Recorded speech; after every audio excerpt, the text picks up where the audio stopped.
ছেলেকে না দিলে হবে না, এবং কিছুক্ষণ আগে সে থানায় গেছে সারেন্ডার করতে, কি বলবেন? না, এ তো নতুন কিছু নয়।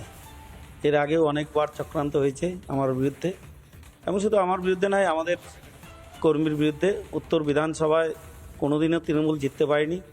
11 জিততে পারেনি, 16তে জিততে পারেনি, 19-এ জিততে পারেনি, 21-এ জিততে পারেনি, 18, 24-এও জিততে পারেনি।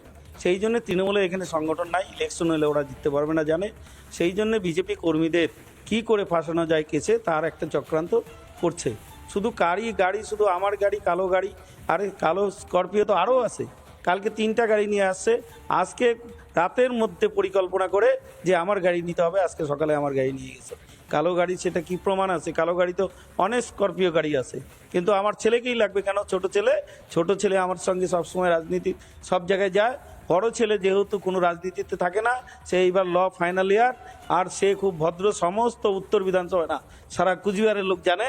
আর সেই জন্যই তাকে আটকানো যাবে না, সেই জন্য ছোট ছেলেকে চাই। আর সেই জন্যই, আর সেটা চক্রান্ত, সেটা পরিষ্কার। আর সেই চক্রান্তের মধ্যে সাধারণ মানুষ আর তাদের কথায় আর কান দেবে না। কারণ আমরা দেখেছি এর আগেও কয়েকদিন আগে রাজারহাটের পারিবারিক গণ্ডগোল কেন্দ্র করে আমাদের 6 জন মণ্ডল পদাধিকারীকে আর কেস দেওয়া হয়েছে, একজনকে অ্যারেস্ট করা হয়েছে। আমরা রাস্তা অবরোধ করেছি, সেইখানে সাধারণ মানুষ স্বতঃস্ফূর্তভাবে রাস্তা অবরোধে আমাদের সঙ্গে সামিল হয়েছেন।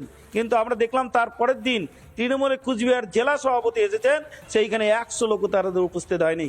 আজকে অনেক পরিকল্পনা করে অনেক কিছু করবে ভাবছিল, কিন্তু পুন্ডিবাড়ির লোক, সারা উত্তর বিধানসভা মানুষ কোনো রাস্তা অবরোধের লোক যা পায়নি, এমনকি থানা ঘরে করার সময় মাত্র 20-25 জন আর জেলা সভাপতিকে নিয়ে যেতে হয়েছে।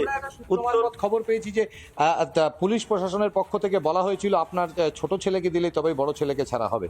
হ্যাঁ, কালকে সেটাই বলছিল যে বড় ছেলে আপনার খুব ভালো, বড় ছেলেকে কোনো ব্যাপার নেই, আপনি ছোট ছেলেকে নিয়ে আসুন, তাহলে বড় ছেলেকে এখনো বলছে ছাড়বে বড় ছেলেকে। দর্শক, আপনারা শুনলেন কুচবিহারের বিজেপি বিধায়কের বক্তব্য। এনার নাম হচ্ছেন সুকুমার রায়।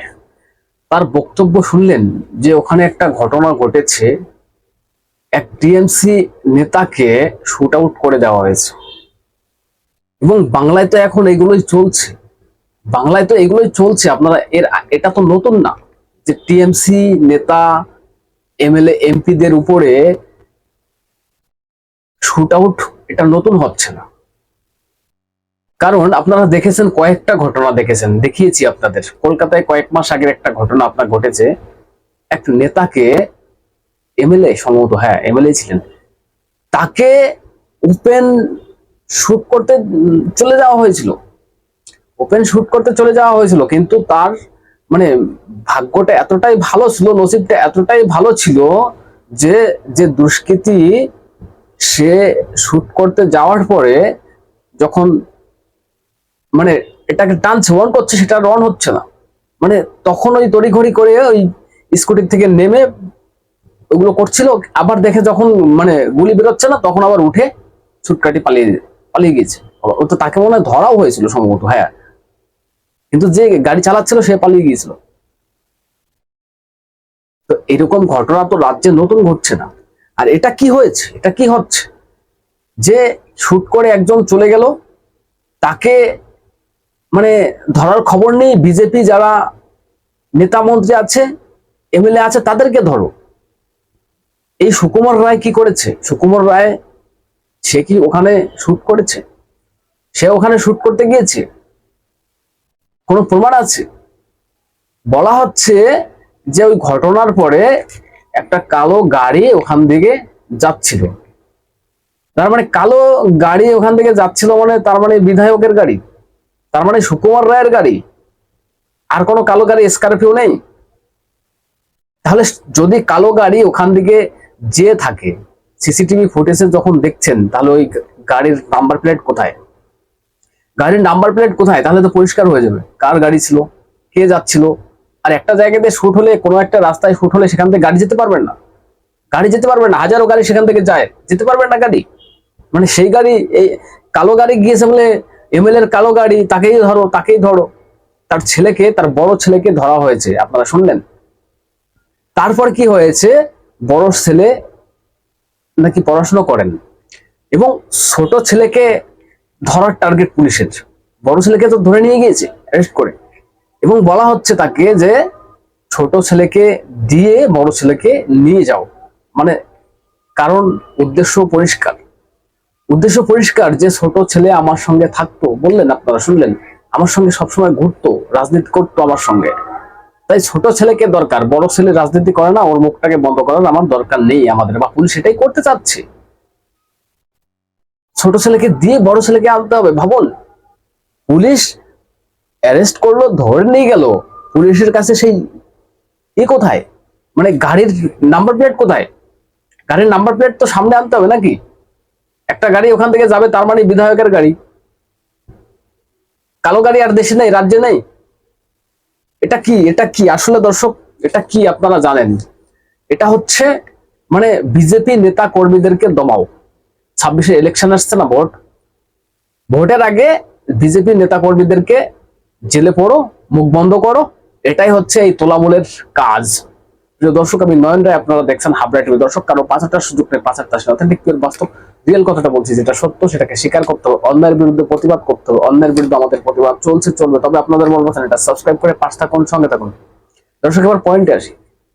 এই যে ঘটনা শুট আউট হয়েছে দর্শক, এটা যে টিএমসির ঘরের গন্ডগোল বা অন্দরের গন্ডগোল না, এটা আপনি কি করে বুঝলেন পুলিশকে আমি বলতে চাই। কারণ আপনারা দেখেছেন ভাগ বাটোয়ারা নিয়ে এক নেতা আর এক নেতাকে শুট করে দিচ্ছেন, মেরে দিচ্ছেন। এই ঘটনা রাজ্যে অনেকবার হয়েছে। কারণ এই তোলামূল, অর্থাৎ তোলা তুলতে তুলতে এমন জায়গায় এসে পৌঁছেছে, যদি এখন একটুখানি ভাগ বাটোয়ারায় কম পড়ে যায়, কারণ আপনারা জানেন ওই 70% আর 30% একটা হিসাব আছে না, 70% কোথায় দিতে হয় সেটা আপনারা জানেন তো। চুরি করবেন, 70% আগে দিয়ে নেবেন, তারপরে 30% রাখবেন। যাই হোক, ওই 30% হোক আর 100% হোক, ঠিক আছে, যে চুরিটা এমন জায়গায় পৌঁছেছে, এখন ওই তৃণমূল নেতারা যারা ওই নিচু তলায় আছেন, টুকটাক করে চুরি এখান থেকে ওখান থেকে খাচ্ছেন করে, কিন্তু সেখানে ওই ভাগ বাটোয়ারায় কম হয়ে যাচ্ছে। একটুখানি যদি একজনের কম হয়ে যায়, হ্যাঁ তোরা দেখে নেবো, শুট করে দেবো, বা ওকে শুট করে দিলে আমি পুরোটা খেতে পারবো, এটাই তো চলছে। কারণ এই ব্যক্তি নাকি, যাকে শুট করা হয়েছে, তার নাম হচ্ছে রাজু দে, পঞ্চায়েত সমিতির স্বাস্থ্য কর্মদক্ষ। এখানে যে ভাগাভাগি নিয়ে এই ঘটনা ঘটেনি, এটাও কিন্তু বলার কোনো নেই বা জায়গা নেই, হতেই পারে। কারণ ওকে যদি আমি মেরে দিই, ভাগ বাটোয়ারায় কম হচ্ছে, একজনাকে আমি মেরে দিলে আমি পুরোটা খেতে পারবো। তৃণমূলে তো এখন এটাই তো চলছে। অথচ বিজেপির নেতা মন্ত্রীদেরকে গ্রেপ্তার করা শুরু হয়ে গেছে। পুলিশ এটা কি, মানে পুলিশ কি কাজ করছে আমি এটাই ভাবছি। পুলিশ সিসিটিভি ফুটেজ পেল, গাড়ির নাম্বার প্লেটটা পায়নি, গাড়ির নাম্বার প্লেটটা পায়নি। আর এই যে বিধায়কের বড় ছেলের সঙ্গে বা তাদের কোনো সঙ্গে যোগ আছে কিনা পুলিশ কি করে বুঝলো ওই সিসিটিভি ফুটেজ দেখে? সিসিটিভি ফুটেজে কারা ওই ঘটনা ঘটিয়েছে সেটা নেই। যখন ওই জায়গাতে যাচ্ছিল, বলা হচ্ছে যেখানে ঘটনা ঘটছে স্পটে, সেখান থেকে ওই গাড়ি যাচ্ছিল, কিন্তু সেখানে যখন ওই ঘটনাগুলো ঘটানো হয়েছে সেই ফুটেজ নেই। সেই ফুটেজ কোথায়?